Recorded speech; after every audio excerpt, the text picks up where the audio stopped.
police during the riots in Bristol, and tonight he's in jail.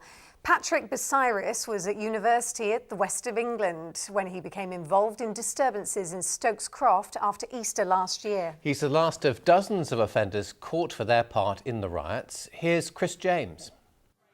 A week on from the Easter weekend riots in Stokes Croft and the night before the royal wedding. Violence broke out as protesters clashed with police once again after a party publicised through Facebook had been cancelled. But up until around 11:30 that night, all had been calm. At that point, a music system had been placed in the middle of the road here on Nine Tree Hill in Stokes Croft, and a group of around 200 people surged towards the police. At that point, officers in riot gear were called in. And it was as police were trying to arrest a man, Patrick Besiris, seen here with the rucksack, started throwing rocks, an action he sincerely regretted in court today. Besiris, a bright university student studying in Bristol, graduated this year with a first-class honours in politics. After pleading guilty for his part in the violence, the court allowed him to finish his course before sentencing. He's the last of a large group, totalling 40 convictions.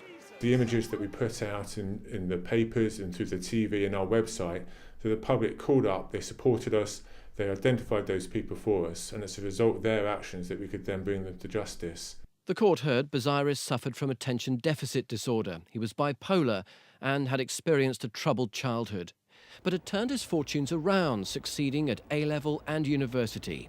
He'd secured a lucrative job at a company in Sweden, an opportunity he's now sacrificed by his actions.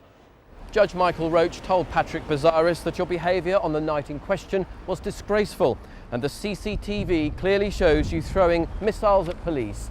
He added that despite an early guilty plea, I can only see that a custodial sentence is appropriate, and that it saddens me to see a man of such good character behave in such a way. Patrick Besiris was sentenced to 14 months in prison. He'll serve 7 months before being eligible for parole. Chris James, BBC Points West, Bristol. Police